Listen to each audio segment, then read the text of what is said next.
여러분 안녕하십니까. 9월 23일 뉴스플러스 시작합니다. 증시 프리즘 박혜린 기자와 함께합니다. 박 기자, 오늘 우리 시장 어떻게 좀 정리해 볼까요? 네, 한마디로 날개 없이 추락한 하루라고 정리해 볼 수 있겠습니다. 예. 오늘 코스피 2개월여 만에 2,300선이 붕괴된 채로 장을 마치고야 말았습니다. FOMC 후폭풍에 더해 영국과 스위스, 노르웨이까지 금리를 올리자 경기 침체에 대한 공포감이 곳곳에서 터져나오며 증시를 끌어내린 것이라고 해석해 볼 수 있겠습니다. 미 컨퍼런스 보드는 8월 미국 경기 선행 지수가 전월보다 0.3% 하락했다고 발표했습니다. 지난 3월 이후 벌써 6달째 하락인데요. 컨퍼런스 보드는 잠재적인 경기 침체를 시사한다고도 해석할 수 있다고 발표했습니다. 네, 지수만으로 보면 거시 경제학자들 사이에서는 2,300도 상당히 좀 저평가된 구간에 진입한 거다 이런 평가들이 있었는데 네. 지금 그보다 더 떨어진 거거든요. 증권가에서는 좀 어떻게 보고 있습니까? 오늘 코스피 코스닥 양시장을 합쳐 개인만 7천억 원 정도를 순매수하기도 했는데요. 예. 그만큼 이 저점에 대한 니즈가 크다고 볼 수 있는 거죠.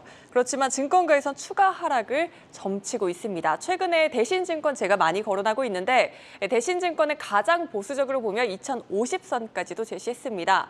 삼성증권과 KB증권 등은 2,200선을 제시했고 대부분 2,300 이하의 추가 하락이 이어질 것으로 내다보고 있습니다. 미래에셋증권은 증시가 저점을 지지한다면 향후 지표를 확인할 시간을 벌겠지만 저점마저 뚫고 내려갈 경우 투자 심리가 더욱더 꺾일 가능성이 있다고 분석했습니다. 환율 같은 경우는 1,450선을 1차 저항선으로 삼고 1,500원까지도 열어둬야 한다는 분석이 나오고 있습니다. 미국 경제에 이어 중국과 유럽은 더욱더 악화되고 있는 만큼 환율 레벨을 이야기하기 어려운 수준까지 오를 수 있다는 경고감까지 터져나오고 있습니다. 네, 기대했던 한미 스와프, 통화 스와프 얘기도 쏙 들어갔습니다. 이제는 경기 쪽 흐름에 좀 주목해 봐야 될 걸로 보입니다. 연준이 제시한 성장률 시나리오보다 침체 속도가 더 빨라지진 않을지 여기에 따라서 환율이라든지 긴축 강도 달라질 수가 있겠습니다. 다음 주에는 뭘 좀 주목해 봐야 될까요? 네, 확인해야 할 지표들이 여러 가지가 있습니다. 우리 시간 27일 8월 미국 신규 주택 매매 등이 발표되고요. 29일에는 2분기 미국의 GDP 확정치가 발표됩니다. 예. 이번 확정치에는 어떤 변화가 있을지 한번 주목해 보셔야겠습니다. 참고로 지난번 발표된 잠정치는 마이너스 0.6%로 전달에 발표됐던 속보치보다도 0.3% 높았습니다.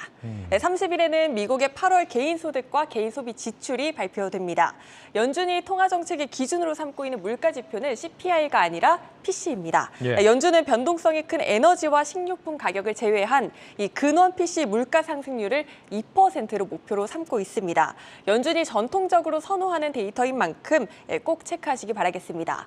30일 새벽에는 나이키의 실적도 발표되는데 월가에선 과잉 재고 문제로 어려움을 겪고 있는 나이키가 다음 주 악화된 실적을 내놓을 것이라고 우려하고 있다는 점 참고하셔야겠습니다.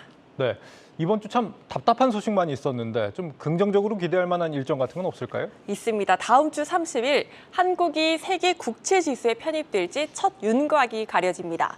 이 지수는 러셀그룹이 관리하는 채권 지수로 미국과 일본, 영국 등 23개 주요국 국채를 포함해 일명 선진국 국채 클럽으로 불립니다.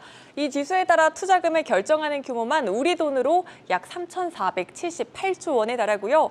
우리가 이 지수에 편입될 경우 최대 97조 원의 해외 투자 자금이 한국 채권에 유입될 것으로 추정되고 있습니다.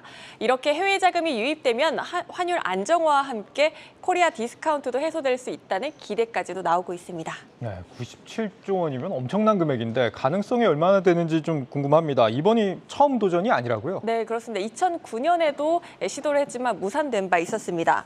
편입되기 위해선 국가 신용등급과 시장 접근성을 이 두 가지 요건을 충족을 해야 되는데 이 시장 접근성 항목이 계속해서 발목을 잡고 있는 상황입니다. 네. 외국인 투자에 제한이 없는 시장 환경을 만들어야 하는데 현재 한국은 일부 제한이 있는 상태입니다. 외국인 투자에 제한이 없는 시장 환경이라는 게 뭘 말하는지 궁금한데 지난 도전하고는 이번이 뭔가 좀 달라진 게 있는 모양이죠? 예, 정부가 최근에 이 시장 접근성 측면에서 기준을 맞추기 위해서 외국인의 국고채 이자 소득에 대한 세금을 면제하는 등의 계획을 밝혔습니다만 국회를 통과해야 하는 부분이기 때문에 불확실성이 남아 있습니다. 네. 또 그리고 앞서 제가 첫 윤곽이 가려진다고 했잖아요. 이번에 편입 여부가 결정되는 것은 아니고 관찰 대상국 리스트가 발표되는 겁니다. 그래도 이 대상에만 올라도 글로벌 투심이 개선돼 환율이 어느 정도 안정될 것이란 분석이 나오고 있고요. 예. 편입 여부는 운용 현황 등을 점검해 내년 9월에 최종 결정될 예정입니다. 알겠습니다. 가깝게는 이 윤석열 대통령이 현지 시간으로 오늘 캐나다 총리와 정상회담을 예정하고 있다는 것도 주목할 부분입니다.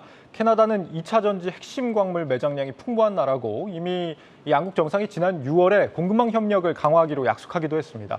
오전에 보니까 LG에너지솔루션 이미 현지 업체 3곳하고 광물 MOU 체결하기도 했던데 추가적인 성과가 있을지 기대해봐야겠습니다. 증시 프리즘 박혜린 기자였습니다.